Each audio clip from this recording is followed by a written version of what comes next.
My name is Vivian Lancaster. I'm 53 years old, and what I'm about to tell you will make you question everyone who's ever judged you by your appearance. That November Saturday started like any other. I was going to meet my daughter-in-law's family for the first time. I drove my 10-year-old Honda Civic, wore a simple $40 dress from Target, and carried my favorite worn leather bag. I didn't dress up because, honestly, this is who I am. This is how I've always lived. But I had no idea that my choice to be myself that day would expose the most toxic, manipulative people I'd ever encountered. And I certainly didn't know that by the end of that evening. A simple Google search would shatter an elaborate lie and save my son from the biggest mistake of his life. See, my son James had recently married Brittany Chun. She was beautiful, polished, and constantly on social media showing off her glamorous life. When she told James about this family dinner, I was actually excited. I wanted to connect with these people who were now part of our lives. The moment I pulled up to their mansion in my old Honda, I saw Brittany's face through the window. Her expression shifted from anticipation to something I can only describe as pure horror. That should have been my first clue, but I was determined to give them a fair chance. I walked to the door, my worn bag over my shoulder, and rang the bell. What happened next would change everything. This is a story about appearances, about the dangers of judging people by what they wear or drive, and about how sometimes the truth is just one click away. It's going to be painful to tell, but I need to share it, because what this family tried to do to my son, what they planned for me, it was calculated and cruel. So, if you want to hear how a family built on lies tried to destroy mine, and how I turned their own weapons against them, stay with me. Subscribe to follow along, because you won't believe how this unfolds. The next part gets intense really fast. The door opened, and there stood Brittany, her smile so forced I could practically see the strain in her jaw. She looked at my dress, then my bag, then back at my face, and I watched something die in her eyes. Hope, maybe, or respect. I couldn't tell yet. She hugged me, but it was the kind of hug you give someone at a funeral when you don't know what else to do. Stiff, distant, cold. Then came her mother, Catherine Chun.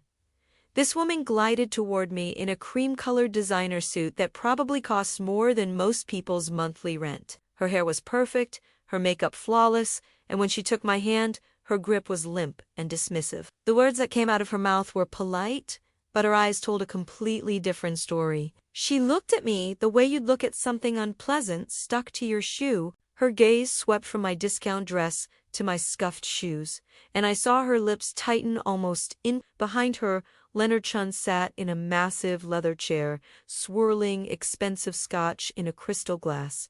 He barely glanced up, just a vague wave of acknowledgement, like I was the housekeeper coming to announce dinner was ready. The disrespect was so casual, so practiced, that I realized this was how they treated anyone they deemed beneath them. Then Madison, Brittany's younger sister, appeared at the top of the staircase. 26, dressed head to toe in labels I recognized from magazine ads. She looked at me and actually giggled, not even trying to hide it. Her eyes locked onto my worn leather bag, and she whispered something to Brittany that made them both smirk. My heart sank. I'm not someone who cares what people think about my clothes or my car. I've been confident in who I am for decades. But watching these people judge me so openly, so cruelly, without knowing a single thing about me beyond my appearance, it stung more than I expected. James squeezed my hand. He could feel it too. The tension, the judgment, the way his new family was looking at his mother like she was something that didn't belong in their perfect, polished world. We sat down for dinner in their formal dining room. Crystal chandeliers, imported Sheena fresh flowers that probably cost hundreds of dollars. Everything screamed wealth. Everything screamed, look at what we have. Catherine started the interrogation immediately, her tone dripping with false sweetness. She asked where I lived, and when I said the east side of Austin, I watched her exchange a look with Leonard. I didn't mention that my property was a historic home worth $1.8 million. I just let them assume what they wanted to assume. Then came the question about my work. I told them I was retired, that I used to work in education. Simple? True. But incomplete. Madison jumped on that immediately. Her voice was sharp, almost gleeful. She asked if I was a teacher, but the way she said it, you'd think she was asking if I collected garbage for a living. The word dripped with condescension. I just nodded and took a sip of water. I could feel James tensing beside me, but I touched his knee under the table. Let them show you who they are, I thought. Let them reveal themselves completely. And oh, they did. Leonard launched into this speech about how James had married up, how he'd found himself a family with real resources, real connections, real class. He actually told me I should be grateful that Brittany had chosen my son, like she was doing him some enormous favor. Catherine agreed enthusiastically, adding that Brittany was accustomed to a certain standard of living, a certain level of sophistication. The implication was clear. James came from nothing, and I was the proof. Madison was the worst. She pulled out her phone and took a selfie, making sure I was visible in the background. Then she leaned over to Brittany and whispered, just loud enough for me to hear, something about hoping she never ended up looking so poor and frumpy when she got older. That Juan hurt. Not because I cared what this shallow 26-year-old thought about my appearance, but because of the casual cruelty, the complete lack of empathy or basic human decency. I glanced at James. His face was red. His fists were clenched. He was about to say something, probably something he'd regret, but I shook my head slightly. Not yet. Then Brittany did something that made my blood run cold. She touched James's arm and asked him to help her in the kitchen. I watched them walk away, and through the open doorway, I could see them talking in hushed, urgent tones. I couldn't hear everything, but I caught enough. Brittany was upset, her voice rising slightly as she hissed something about how James had told her his mother had money. She kept gesturing back toward the dining room, toward me, her face twisted in disappointment and anger. I felt like I'd been punched in the stomach. My son had talked to this woman about my finances, or had he just let her assume things, and now she was angry that the reality didn't match her expectations. When they came back, Leonard decided to take control of this situation. He set down his scotch and looked at James with this patronizing expression. Then he laid it out clearly. James had married into real wealth. I, his mother,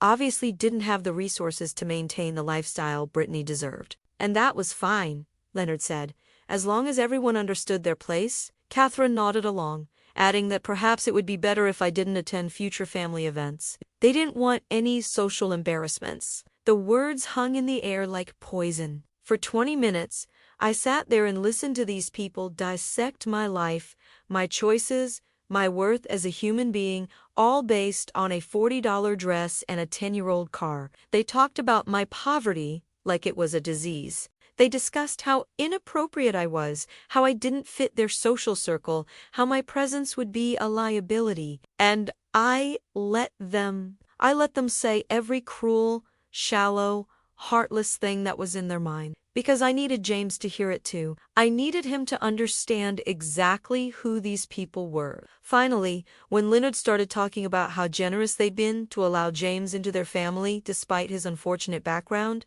I'd heard enough. I reached for my phone, and that simple gesture made the whole table go quiet.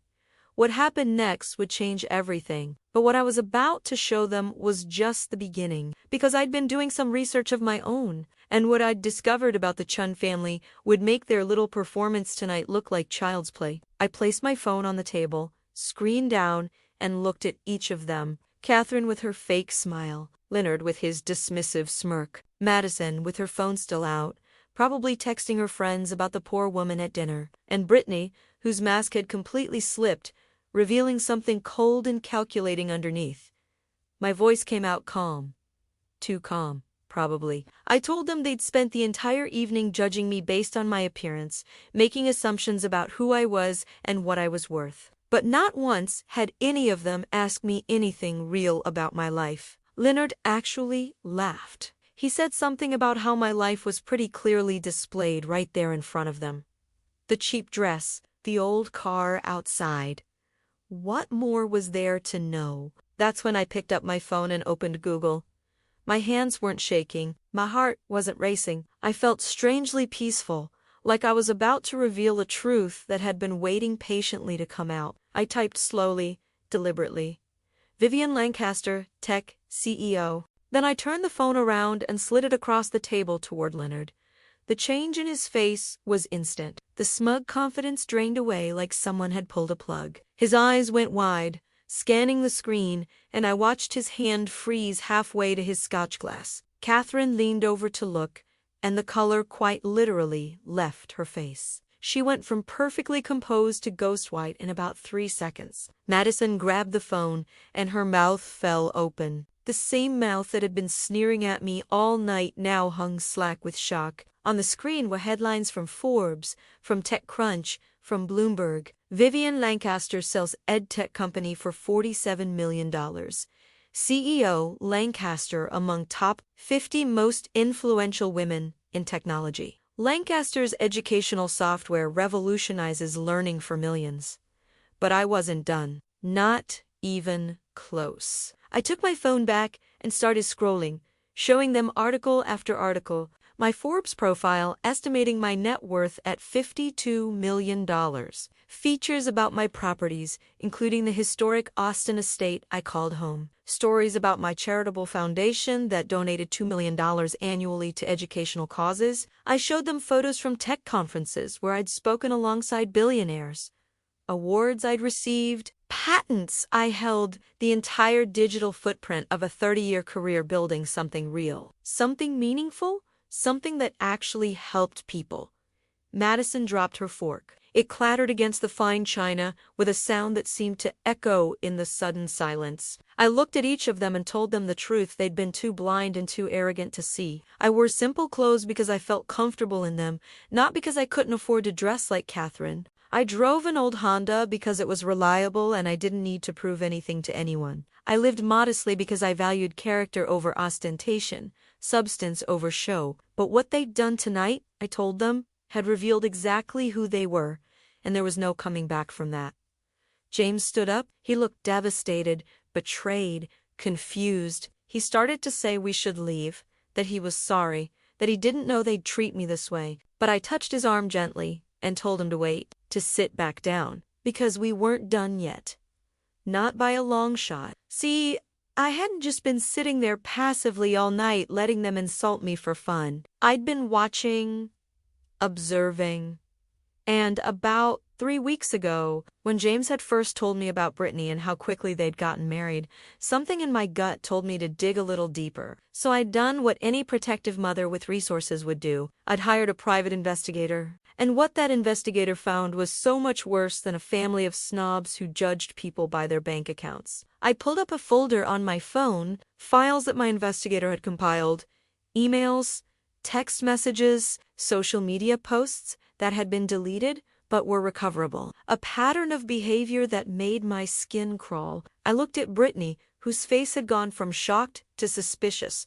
She knew something bad was coming. I could see it in her eyes. I started talking. I told them about what I'd discovered. For the last 5 years, Brittany had a very specific pattern with men. She'd dated 3 different wealthy men, all serious relationships that lasted 6 to 12 months. During each relationship, she'd received expensive gifts, designer bags, jewelry, even a car once. And then, suddenly, she'd break up with them, keep or sell everything, and move on. Leonard tried to interrupt, to say that was nonsense, that I was making things up because I was embarrassed. But I just kept going.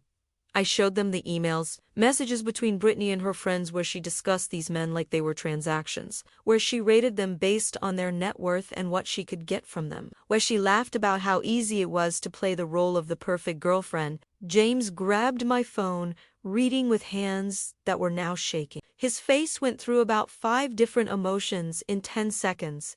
Disbelief, anger, hurt, betrayal, and finally, something that looked like he might be sick. But that wasn't even the worst part. The absolute worst part was a series of messages from just before their wedding. Messages where Brittany talked about James specifically, about how he'd told her his mother had money, family wealth, and she'd assumed that meant access to millions. About how she was planning to be the perfect daughter to win my trust and then convince James to ask me for loans for their lifestyle. Big loans, the kind that would fund the image she wanted to project. There was a message where she literally called me the old woman and discussed how long it might take to work her for money. I watched Brittany's face as James read this. She'd gone completely pale. Her mouth opened and closed like she was trying to find words, but nothing came out. James looked up at her, and I'd never seen my son look at someone with such devastation in his eyes. His voice cracked when he asked her if it was true. If she'd used him, if their entire relationship had been about money. Brittany tried to deny it. She reached for his hand, tears starting to stream down her face, saying I'd taken things out of context, that those messages were old, that she really loved him. But James pulled away from her like she'd burned him. And then I dropped the bomb that would destroy the Chun family's carefully constructed world completely. I looked at Leonard and Catherine and told them I'd also investigated them. Their perfect mansion, their designer clothes, their luxury cars, the lifestyle they flaunted so proudly tonight while they judged me for my modest choices. It was all a lie, every single bit of it. Leonard's face changed in an instant. The arrogance vanished, replaced by something I can only describe as panic. He tried to stand, to say something.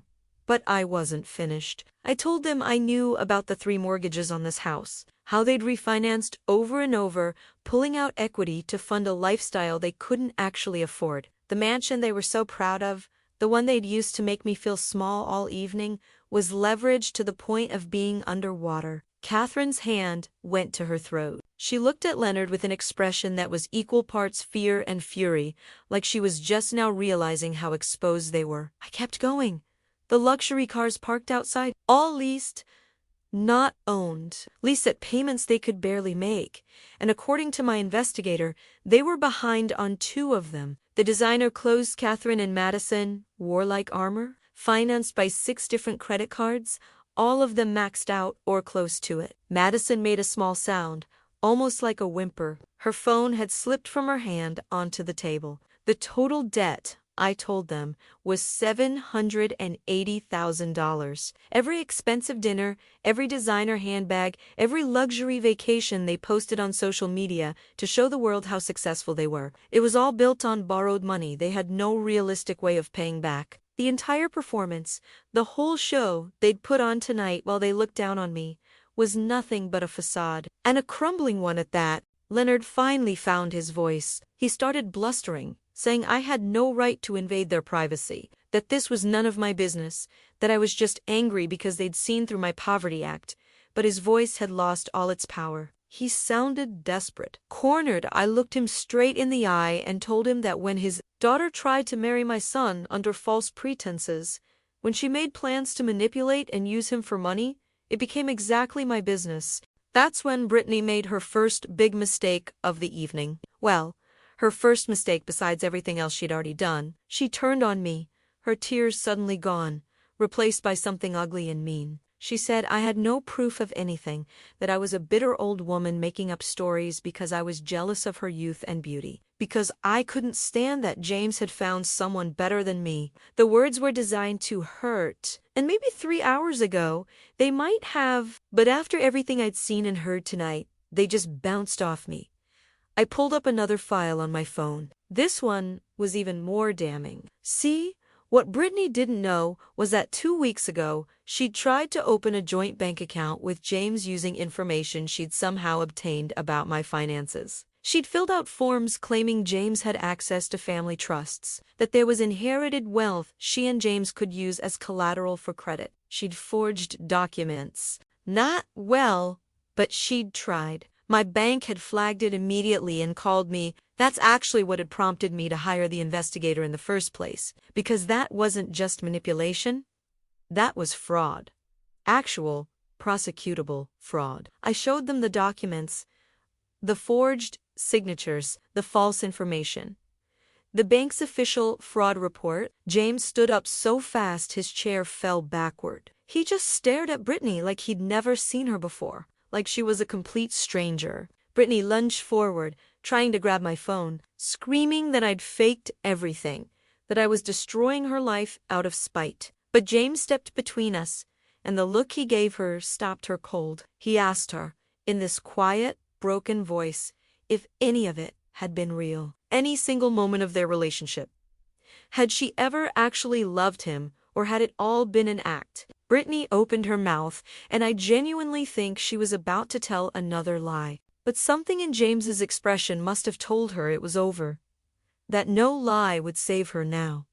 She didn't answer. She just looked away. That silence was more devastating than any confession could have been. Leonard tried one last time to salvage the situation. He said, "I was being dramatic. The young couples have misunderstandings, that this could all be worked out." His voice had taken on a pleading quality that was almost pathetic after how he'd treated me earlier. But I'd prepared for this moment. I'd prepared very, very carefully. I told them that someone was coming. Someone they needed to meet. Right on cue, because I'd timed this perfectly. The doorbell rang. Madison went to answer it, probably grateful for any excuse to leave the room. When she came back, her face was ashen. Behind her walked Patricia Morrison, my attorney. Patricia's been my lawyer for 15 years. She's brilliant, ruthless when she needs to be, and she was carrying a very official-looking briefcase. Patricia greeted everyone politely, professionally, then opened her briefcase and pulled out a stack of documents. She explained, in that calm, legal voice that somehow makes everything sound both reasonable and terrifying, exactly what was going to happen next. The marriage would be annulled. Not divorced annulled, as in legally erased like it never happened. Because Brittany had entered into the marriage under fraudulent pretenses, with documented intent to commit financial crimes. Every gift James had given her, every purchase made on accounts they'd opened together, would be returned or repaid. Patricia had already filed the necessary paperwork. The process would take about 3 weeks. And if Brittany or anyone in her family attempted to contact James to harass him or to spread any false information about him or me, Patricia would immediately file criminal fraud charges. The evidence was already compiled. The case was airtight. Brittany started crying, real tears this time, not the fake ones from earlier. She collapsed into a chair, her perfect makeup running down her face. Catherine tried to argue, but Patricia cut her off with a look that could freeze water. The legal facts were clear. This wasn't a negotiation. Leonard's face had gone from red to purple. He was furious at being exposed, humiliated in his own home. He started shouting about how we couldn't prove anything, how they'd fight this, how they'd sue us for defamation. That's when Patricia smiled. It wasn't a warm smile. She told him that if he chose to make this a legal battle, she'd be happy to oblige. And in the process of that battle, every detail of the Chun family's fraudulent lifestyle, their debt, their schemes, would become public record. Court documents are accessible to journalists. After all, the shouting stopped immediately. James hadn't said a word through any of this. He just stood there, looking at the life he'd thought he was building, watching it crumble into dust. Finally, he turned to me. His eyes were red, but he wasn't crying. He looked exhausted. Betrayed. But also, somewhere underneath all that pain, there was a tiny spark of something that might have been relief. He asked me how long I'd known, how long I'd been investigating. I told him the truth. 3 weeks. From the moment the bank called me about the fraud attempt. I'd wanted to tell him immediately, but I'd needed to be sure. I'd needed evidence that would protect him completely. Evidence that would end this before it destroyed him financially and emotionally. He nodded slowly. Then he looked at Brittany one last time. She was still crying, mascara streaming down her face, her carefully constructed image completely shattered. She tried to speak, to explain, but James held up his hand. He didn't want to hear it. There was nothing she could say that would change what she'd done, who she really was. Patricia handed Brittany a document, an itemized list of everything that needed to be returned. $47,000 worth of gifts, jewelry, designer bags, electronics, even the honeymoon expenses that had been charged to James's credit card. Brittany looked at the list and made a sound like she was being but the real consequence, the one that would hurt the Chun family most, was already in motion. And I hadn't even had to lift a finger for this part. See, I'd made one small mistake during my investigation. Or maybe it wasn't a mistake at all. I'd mentioned some of what I'd found to exactly 3 people. 3 very well-connected people in Austin's social circles. The kind of people who talk, who share information, who love a scandal. And they'd talked. All right, By the time Patricia and I left that house with James, the story was already spreading through Austin's wealthy community like wildfire. The Chun family, with their fake wealth and their schemes, were about to become social pariahs. But I didn't tell James that yet. He'd been through enough for one night. We walked out of that mansion together, leaving the Chun family in ruins behind us. James kept looking back, like he couldn't quite believe it was real. In the car, he asked me if I'd planned all of this. The timing, the confrontation, everything. And I realized something that made my chest tight with emotion. I'd protected my son, but in doing so, I'd also shown him something he'd needed to see.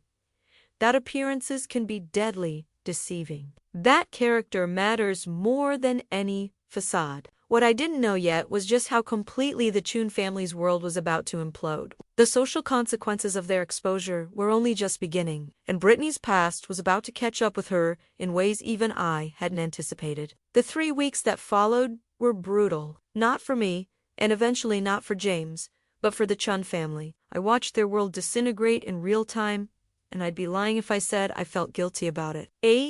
Then James moved back in with me temporarily. He needed space to process everything, to grieve the relationship he'd thought he had. Some nights, I'd hear him up at 2 in the morning, sitting in the kitchen, just staring at nothing. Other times he'd ask me questions. Had I noticed something off about Brittany from the beginning? Why hadn't he seen the signs? I never said I told you so. He didn't need that. He needed to heal. But while James was recovering, I was getting updates from Patricia about the annulment proceedings. Brittany was fighting it at first, claiming she loved James, that the fraud attempt was a misunderstanding, that I'd manipulated evidence. Her lawyer sent aggressive letters threatening countersuits. Patricia responded by releasing just enough documentation to make Brittany's lawyer quietly suggest she cooperate. The case for fraud was ironclad. The forged bank documents alone were enough to send her to prison if we wanted to push for criminal charges. Within a week, Brittany stopped fighting. She started returning items. Designer bags showed up at my house in their original boxers. Jewelry was delivered by courier. She even returned gifts I'd forgotten James had bought her, expensive dinners charged to his card, spa weekends, a MacBook Pro. The total came to $47,000. Watching those items pile up in my home office, I felt sick. My son had spent that much in less than a year on someone who'd never loved him at all. But the money wasn't even the worst part. The worst part was what I learned about Brittany's past when my investigator sent me the final, complete report. The report I'd only seen pieces of before. Brittany's pattern wasn't just about wealthy men. It was more calculated than that. She specifically targeted men going through vulnerable periods. The first guy had just lost his father and inherited money. The second was a lonely entrepreneur who'd just sold his startup. The third was recently divorced, hurting, looking for connection. She found wounded people and exploited them. James had been vulnerable too. He'd just gotten a big promotion at his architecture firm, was making good money for the first time, and he'd mentioned to someone at a networking event that his mother had been successful in tech, that someone had been friends with Brittany. She'd targeted him deliberately, researched him, found out about me, and then orchestrated a chance meeting at a gallery opening James attended regularly. Their entire relationship had been premeditated. I sat with that information for 2 days before deciding whether to tell James. Eventually, I did. He deserved to know the full truth, even though it hurt. He took it better than I expected, or maybe he'd already suspected. He just nodded slowly and said it made sense, that it explained why everything had moved so fast, why she'd pushed for marriage after only 4 months, why she'd been so interested in meeting me. The puzzle pieces were falling into place, and the picture they formed was ugly. But James wasn't my only concern during those 3 weeks. I was also watching what happened to the Chun family, and it was spectacular in the worst possible way. Remember how I mentioned I'd told 3 well-connected people about what I'd discovered? Those 3 people had told others, who told others, and suddenly the Chun family's fraudulent lifestyle was the hottest gossip in Austin's social circles. Catherine's charity board asked her to resign, quietly but firmly. They couldn't have someone associated with financial fraud representing their organization. Madison lost her influencer sponsorships. Brands don't want to be connected to scandal, and Leonard's business contacts started distancing themselves. But the real devastation came from social media. Madison, who'd built her entire online presence on showcasing their luxury lifestyle, made a critical error. She tried to defend her family by posting a tearful video claiming I'd lied, that they were victims of a bitter, jealous woman. The internet did what the internet does. It investigated. People started pulling up old posts, comparing dates, tracking purchases. Someone found documentation showing their house had been foreclosed on once before and saved at the last minute. Another person discovered Leonard's business had filed for bankruptcy protection twice. The evidence of their fake lifestyle was everywhere once people started looking. And then one of Britney's exes saw the story. The second guy she'd scammed, the entrepreneur, he reached out to James through LinkedIn. This man told James everything. How Britney had love-bombed him, gotten expensive gifts, then suddenly ended things and kept everything. How he'd suspected it was a pattern but had never been able to prove it. How he'd felt stupid and used. James put him in touch with the other victims. All three of them. And together, they compiled their stories. They didn't press charges. The statute of limitations had passed on most of it, and they just wanted to move on. But they did share their experiences with the journalist who'd started covering the Chun family story. That article came out in week 2 of the annulment proceedings. Local influencer family's luxury lifestyle built on debt and deception. It went viral. Hundreds of thousands of views. Comments from people sharing their own stories of being judged by the Chuns, of being made to feel inferior by this family that, it turned out, she had nothing real to stand on. Catherine tried to fight back with a statement about privacy and false allegations.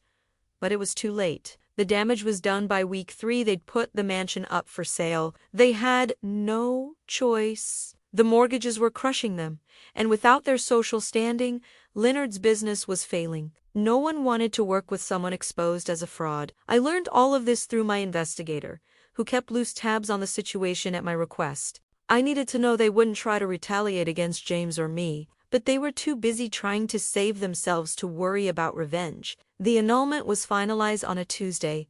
Patricia called me to confirm everything was official. The marriage had been legally erased.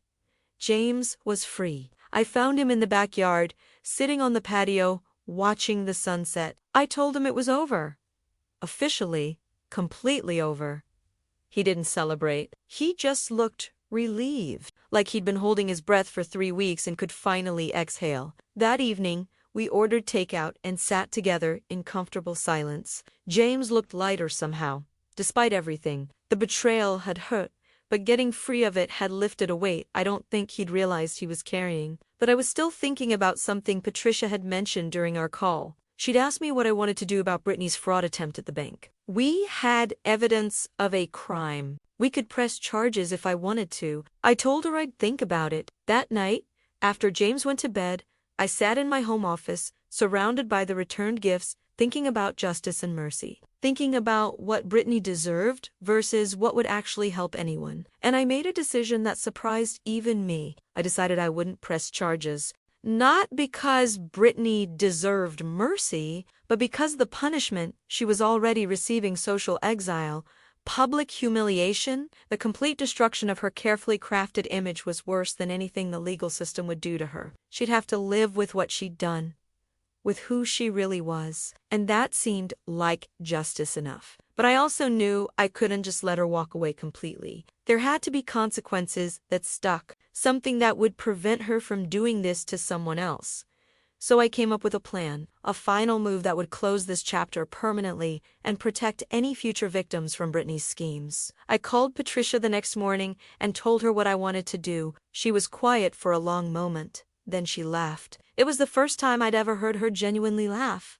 She said it was brilliant. Cruel, maybe, but brilliant. And that's when I knew I'd made the right choice. Because sometimes protecting people means making sure the predators can't hunt again. What I was about to do would follow Britney Chun for the rest of her life. Every time she tried to reinvent herself, every time she targeted a new victim, this would be there, waiting. Patricia came to my house the following morning with a thick folder and a laptop. James had already left for work his first day back at the architecture firm. He'd needed time off to process everything, but staying home was making him feel worse. Getting back to normal, or whatever version of normal he could manage, was part of healing. So it was just Patricia and me, sitting in my home office, planning the final move. She opened the folder and spread out documents across my desk. Bank records, email chains, text message, screenshots, the forged documents, statements from Brittany's 3 previous victims, the journalist's article, social media posts. Everything we'd compiled over the past month. Then she explained her idea, which built on what I'd suggested. We were going to create what she called a digital insurance policy.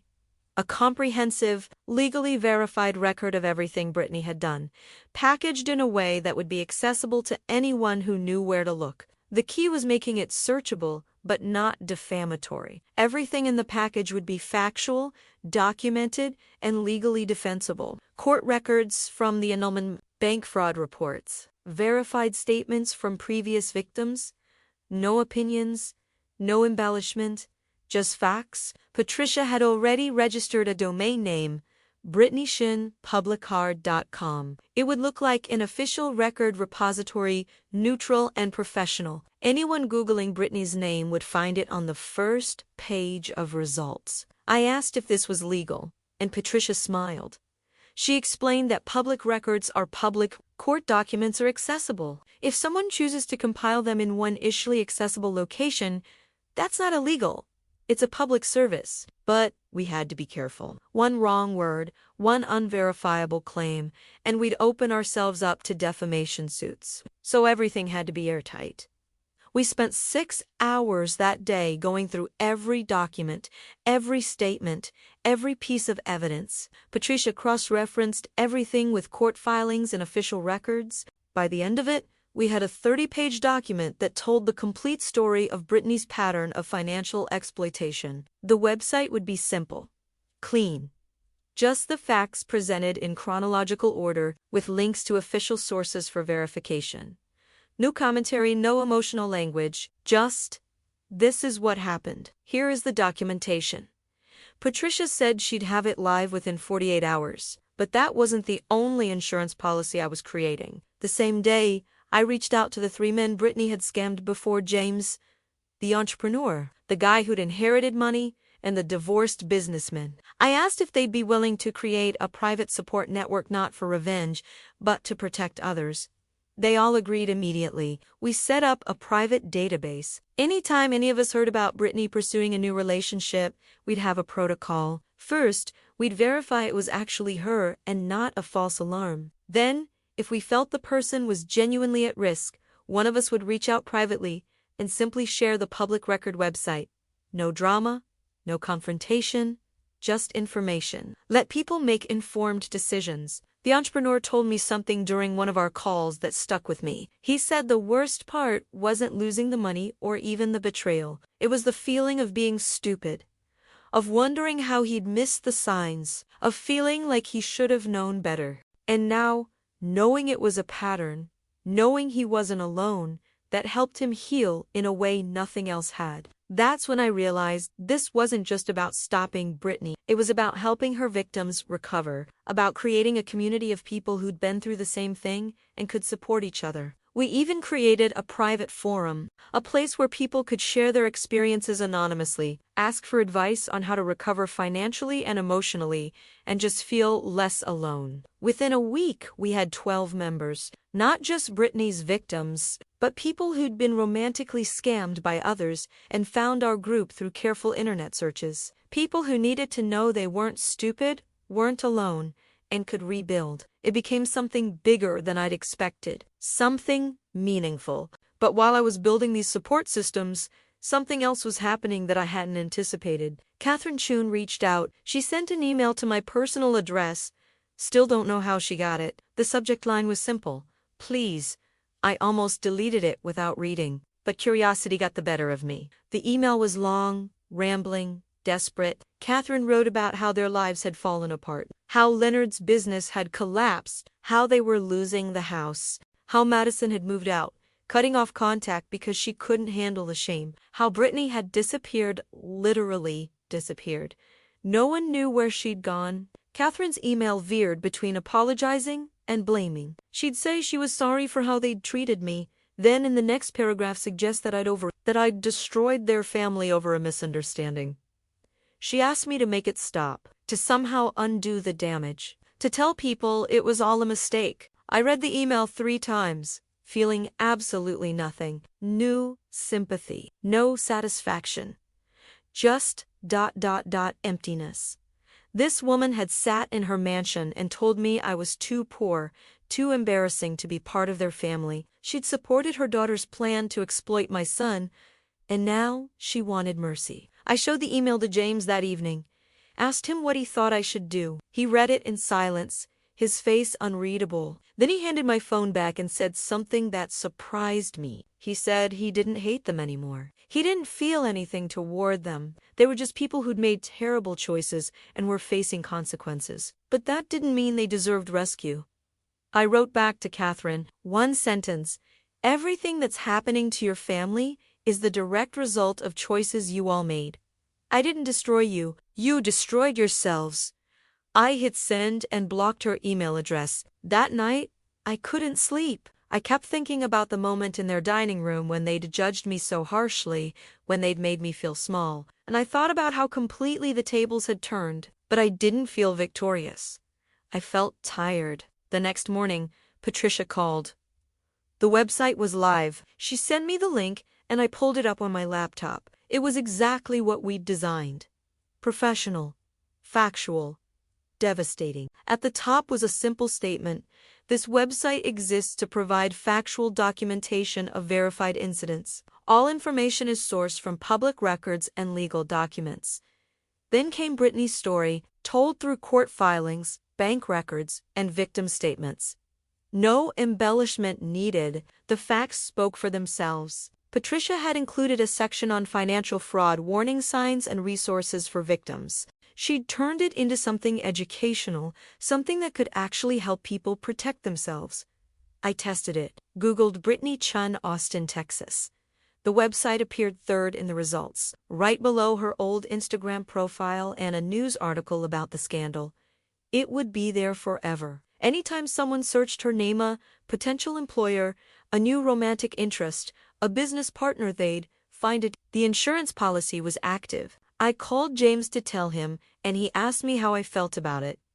If I thought I'd gone too far, I told him the truth. I didn't know. Maybe in a few months or years I'd regret being so thorough, so calculating. But right now, thinking about the next person Brittany might have targeted, the next James who might have been manipulated and exploited, I felt like I'd done the right thing. Prevention, not revenge. That's what I kept telling myself. But deep down, I knew there was some revenge in it too. And I was okay with that, because the Chun family had revealed something important about themselves that night at dinner. They'd shown me they were the kind of people who judge others based on appearances, who value money over character, who think being wealthy makes them better than everyone else. And those people don't just hurt one family. They hurt everyone they encounter. They spread their toxicity like a disease. So yes, I'd created an insurance policy, but I'd also created a warning system, a way to tell the world, these people are dangerous. Protect yourselves. What I didn't know was that the website would do more than just warn people about Brittany. It would start a chain reaction that would expose other scammers, create more support networks, and turn into something much bigger than one woman's revenge. But that part of the story was still unfolding. And there was one more conversation I needed to have before I could really move forward. A conversation with my son about trust, about healing, and about whether he'd ever be able to open his heart again after being shattered so completely. 2 months had passed since the annulment was finalized. James had moved into his own apartment downtown, a clean slate in a building with floor-to-ceiling windows that let in light. He was seeing a therapist twice a week, working through the betrayal, learning to trust his judgment again. I thought we were past the worst of it. I thought the Chun family chapter was closed. I was wrong. It was a Wednesday afternoon when my phone rang. Unknown number. I almost didn't answer, but something made me pick up. The voice on the other end was shaky, feminine, young. It took me a moment to recognize it.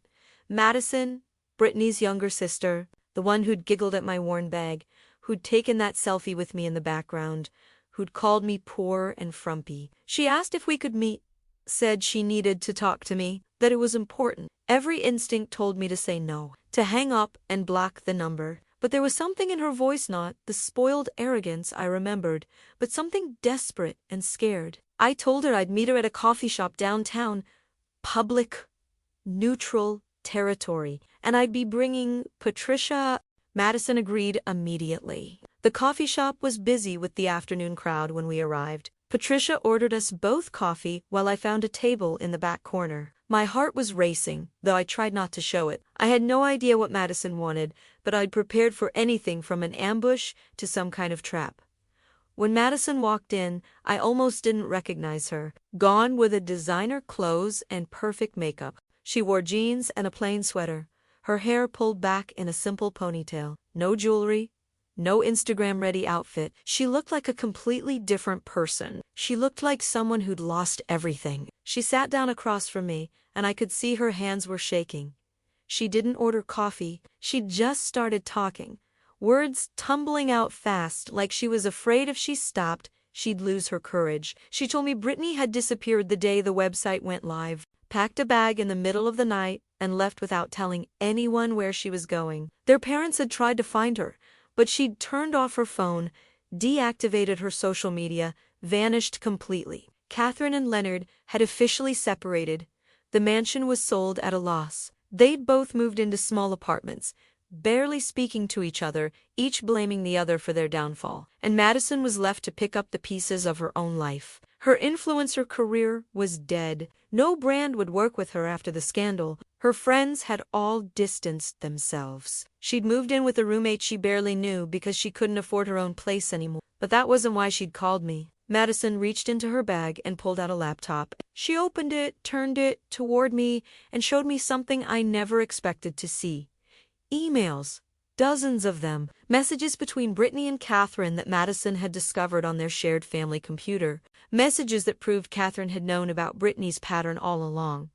My blood went cold as I read them. Catherine hadn't just known she'd helped. She'd given Brittany advice on how to target wealthy men, how to research their backgrounds, how to play the role of the perfect girlfriend. She'd coached her daughter on manipulation tactics. One email from 3 years ago made me physically sick. Catherine had written, "Remember, the key is making them feel special, like they're rescuing you. Men with money love to play hero. Let 'em." This wasn't just Brittany being a sociopath. This was a mother teaching her daughter how to exploit people. Madison's voice cracked as she explained how she'd found these emails 2 weeks ago while trying to salvage some family photos from the old computer. How she'd read through them in horror. How everything she'd thought she knew about her sister, about her mother, had been a lie. She told me she'd looked up to Brittany her whole life, tried to be like her. And now she realized she'd been idolizing a predator. Patricia leaned forward and asked Madison why she was showing us this. What did she want? Madison looked at me with tears streaming down her face. She said she wanted me to know the full truth, that she was sorry, not the fake sorry of someone trying to avoid consequences, but genuinely, devastatingly sorry for how they'd treated me, for how blind she'd been to what her family really was. And then she said something that caught me completely off guard. She asked if the website could be updated to include Catherine's involvement.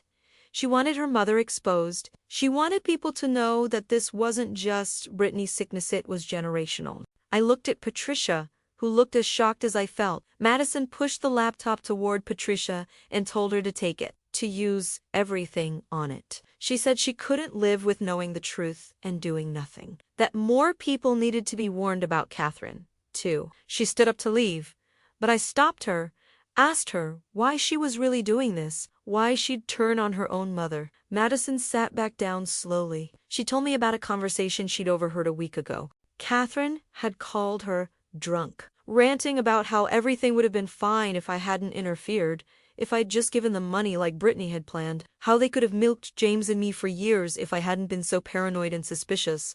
Catherine had actually laughed while saying it. Laughed about destroying my son's life for money. And Madison realized in that moment that her mother felt no remorse.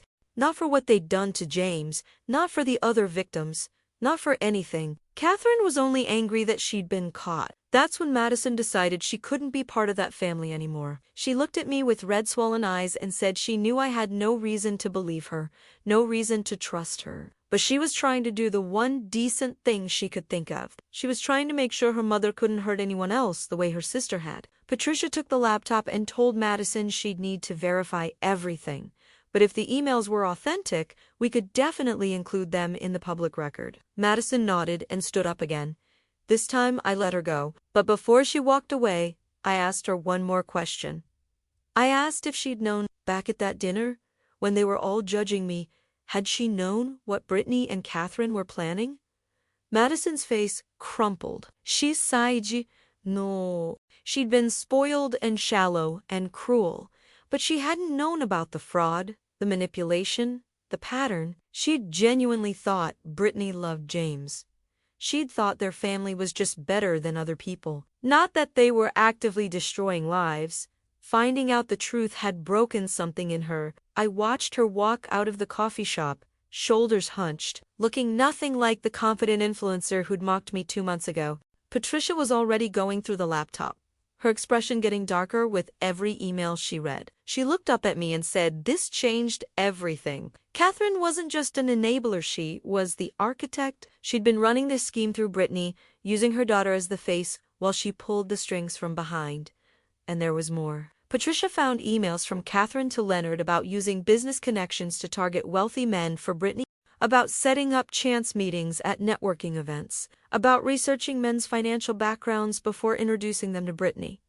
The whole family had been involved, except Madison, who'd been kept in the dark because she talked too much on social media. Patricia asked me what I wanted to do with this information. I sat there for a long moment, thinking about Catherine's desperate email asking me to make it stop, about how she'd blamed me for destroying her family, about how she'd learned nothing, felt nothing, regretted nothing except getting caught. I told Patricia to update the website, to add everything, to make sure anyone who Googled Catherine Chun would find the truth about who she really was. But I also told her to include a section about Madison, about how she'd come forward with evidence, how she'd chosen to expose her family's crimes rather than protect them, how one person in that family had found the courage to do the right thing. Patricia nodded and said she'd have it updated within 24 hours. We left the coffee shop together, and I felt strange. Not victorious, not satisfied, just ... heavy. Like I'd witnessed something deeply sad and irreparable. That evening, I called James and told him about the meeting with Madison, about Catherine's emails, about the full extent of how calculated and cruel the scheme against him had been. I expected him to be angry, devastated. But instead, he was quiet for a long time. Then he said something that surprised me. He said learning it was bigger than just Brittany somehow made it easier, that it wasn't his fault for missing red flags he'd been up against professional manipulators, that there was nothing he could have done differently. It was the first time I'd heard real peace in his voice since this whole nightmare began, and I realized that this final revelation, as painful as it was, had actually given him closure. The question of how could I have been so blind had been answered. He couldn't have seen it because it was designed to be invisible. The next day, Patricia called to tell me the website was updated. She'd created a comprehensive timeline showing Catherine's involvement dating back 5 years. The evidence was undeniable. Within hours, the story picked up again on social media. The journalist who'd covered the original scandal wrote a follow-up piece, "The Mother Behind the Scheme: How Catherine Chun Orchestrated Years of Financial Exploitation." Catherine's phone must have exploded with messages, because by that evening, she'd made her own social media accounts private and deleted her LinkedIn profile. But it was too late. The truth was out there now, permanent and searchable, and I was done. Finally, completely done. The insurance policy was as comprehensive as it could possibly be. Every person involved was exposed. Every victim was validated. Every future target was warned. I'd done everything I could do. Now it was time to focus on the future, on helping James heal, on moving forward. But moving forward meant confronting one last question. Could we ever really trust people again after being betrayed so deeply? Could James ever open his heart after having it shattered so completely? That was the conversation we needed to have, and it would be the hardest one yet. 6 months after everything fell apart, I found myself sitting on my back patio on a Sunday morning, coffee in hand, watching the Austin sunrise paint the sky in shades of gold and pink. The kind of morning that feels like a gift. James was inside making breakfast. He'd started coming over every Sunday, a tradition we'd built slowly over the months. At first, the visits had been heavy, full of therapy, talk, and processing trauma. But lately, they'd become lighter. We'd watch movies, cookie together, talk about his work projects. He was healing. Really healing. The smell of bacon drifted through the open door, and I smiled. 6 months ago, I couldn't have imagined this kind of peace. James came out carrying 2 plates of scrambled eggs and bacon, setting one in front of me before sitting down with his own. For a while, we just ate in comfortable silence, enjoying the morning. Then he told me something that made me put down my fork. He'd met someone. My heart did this complicated thing where it leaped with hope and clenched with fear at the same time. I asked him to tell me about her, trying to keep my voice neutral, trying not to let him see my panic. Her name was Rebecca. She was a landscape architect he'd been working with on a project for the last 3 months. She was 32, divorced, had a 7-year-old daughter. She drove a Subaru covered in kid fingerprints, wore practical clothes, and apparently had no social media presence at all because she thought it was a waste of time. James smiled as he talked about her, and it was different from how he'd smiled when he talked about Brittany. This smile was softer, more real. He told me they'd been taking things incredibly slowly. Coffee after work meetings, lunch a few times, one actual dinner date. He'd been honest with her from the beginning about what he'd been through, and instead of running away, she'd appreciated his caution. She'd told him about her own divorce, about being married to someone who'd turned out to be completely different from who she thought he was. They'd bonded over both having their trust shattered.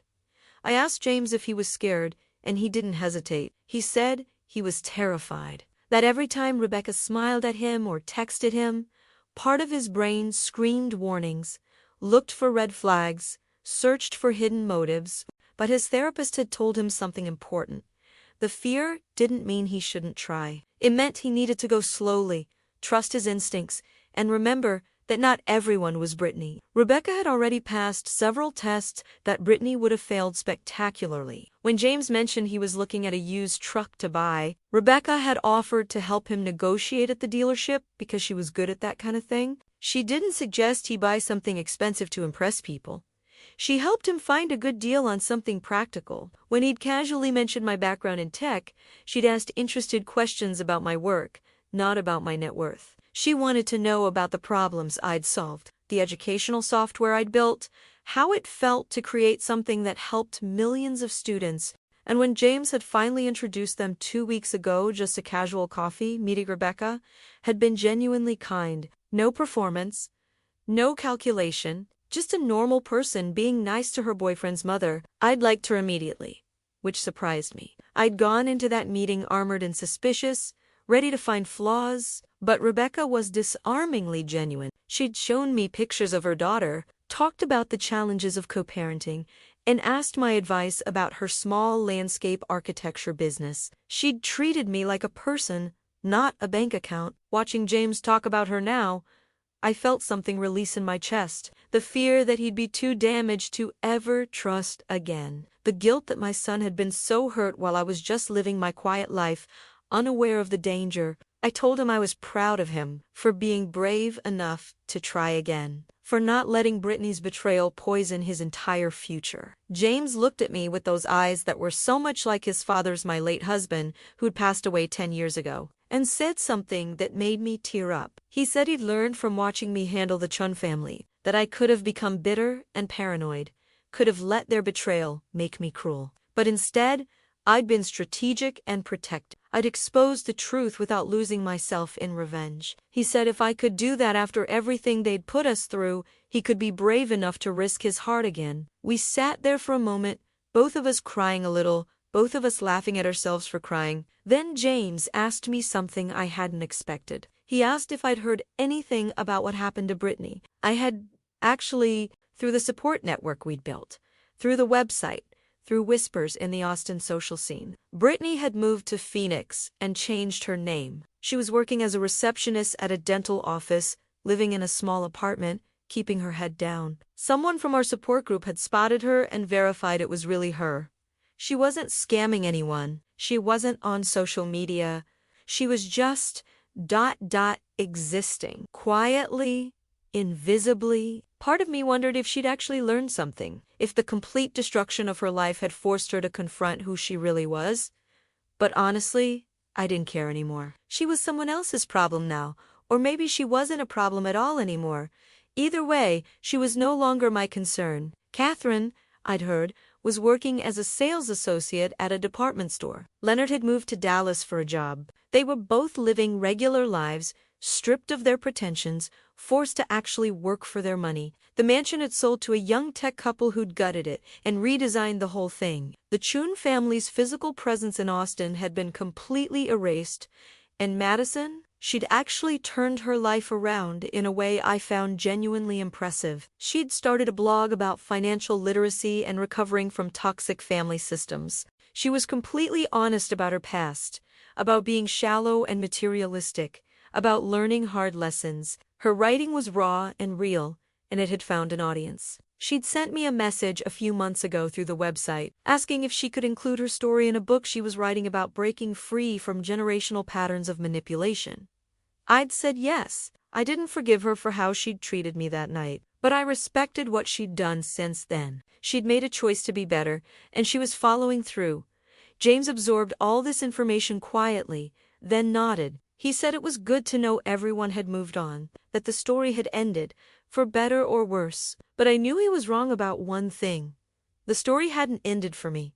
Not quite yet. Because something had happened through all of this that I hadn't expected. The support network we'd built had grown into something powerful. We had over 200 members now, people who'd been romantically scammed, financially exploited, emotionally manipulated by partners or family members, and they'd asked me to speak at a conference about elder financial abuse and relationship fraud. I'd agreed, even though public speaking terrified me, because if sharing my story, telling people how I'd protected my son, could help even one person avoid what we'd been through, it was worth it. The conference was in 3 weeks. Patricia had helped me prepare a presentation. James had offered to come with me for support.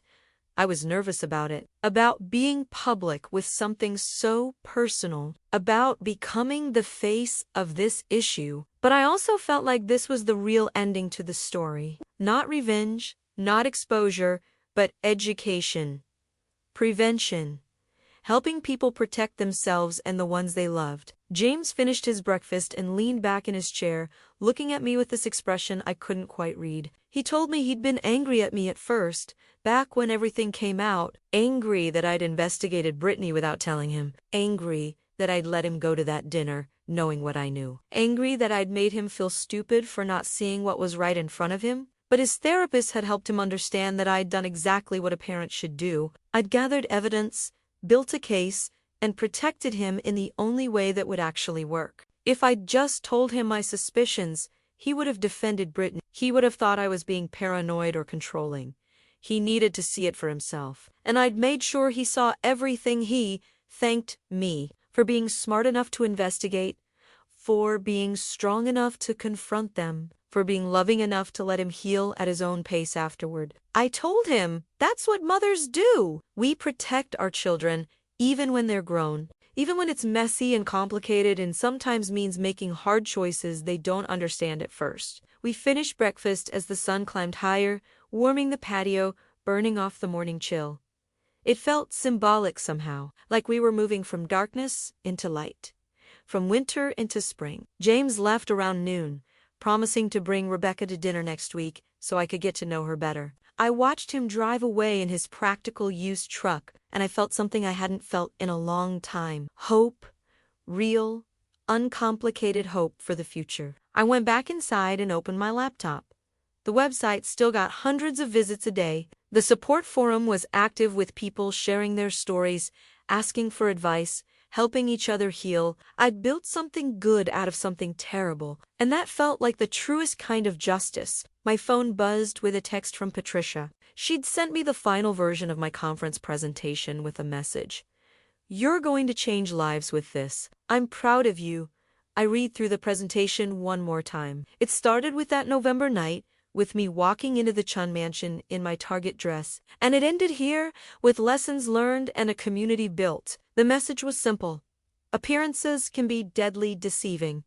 Trust your instincts. Protect the people you love. And when you're betrayed, don't just seek revenge, you seek to prevent it from happening to others. I saved the file and closed my laptop, feeling ready to speak my truth, ready to help others, ready to fully close this chapter and start the next one. Outside my window, Austin stretched out in all its imperfect, beautiful complexity, a city full of people with their own stories, their own struggles, their own moments of betrayal and redemption. And I was just one of them now, not a victim, not a vigilante, just someone who'd been through something hard and come out the other side stronger. I walked to my closet and pulled out the dress I'd worn that night, the $40 Target dress that had started everything. I'd kept it not as a trophy, but as a reminder that who we are isn't defined by what we wear or drive or own. It's defined by how we treat people,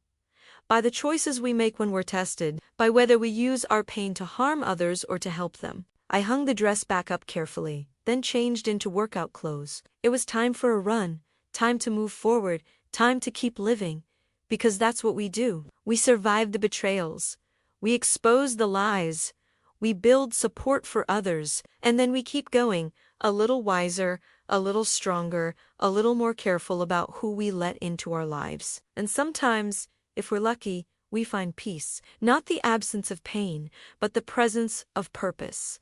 I stepped outside into the sunshine, stretched, and started running, one foot in front of the other, forward, always forward. The Chun family was behind me now. The hurt was healing. The future was open and bright, and I was ready for whatever came next.